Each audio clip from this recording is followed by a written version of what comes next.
is not disputing that this matter is in public domain. And in our application, we are saying that it's a matter of public interest. And that is why we are conducting investigations.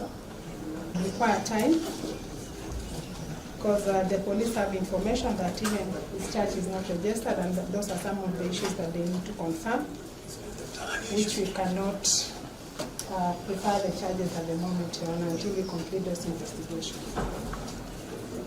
On the issue of such, Your Honor, that's it's a private premises actually, and the law is clear. You need to have an order to cite the premises. The police cannot just go searching the premises.